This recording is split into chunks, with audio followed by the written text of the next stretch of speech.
Chers amis, avec le mois de décembre, nous retrouvons le temps de l'Avent, cette préparation progressive à la venue du Seigneur, à la nativité de Jésus. C'est une nouvelle année liturgique qui commence pour nous et comme toute nouvelle étape, elle nous ouvre des promesses, une espérance.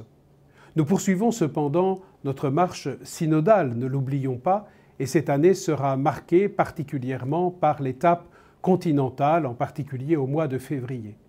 Mais dans notre diocèse de Monaco, nous ne voulons pas juste garder un bon souvenir de ce que nous avons vécu, de ce que nous avons partagé lors de cette période, on pourrait dire nationale ou diocésaine, que nous avons vécu dans nos paroisses, dans les groupes et dans les mouvements. D'ailleurs, tout ce que nous avons vécu a été synthétisé et regroupé dans un document que j'ai la joie de vous présenter, un document que j'ai souhaité accompagner d'une lettre pastorale pour mettre en valeur tout ce que nous avons vécu, reçu et surtout poser les jalons d'un nouvel élan missionnaire dans notre diocèse. Permettez-moi de vous lire quelques extraits de la conclusion de notre synthèse nationale. J'en profite pour remercier tous ceux qui ont participé aux échanges, à l'élaboration et à la rédaction de cette synthèse. Les contributions recueillies au cours de cette démarche synodale ont apporté de nombreux éléments de réflexion pour notre diocèse.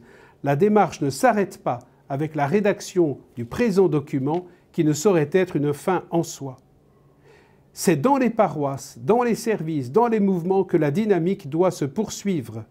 Un des fruits de la synodalité est la prise de conscience de la responsabilité de chaque fidèle dans la mission évangélisatrice de l'Église. Il serait dommageable que ce travail ne débouche pas sur des évolutions concrètes.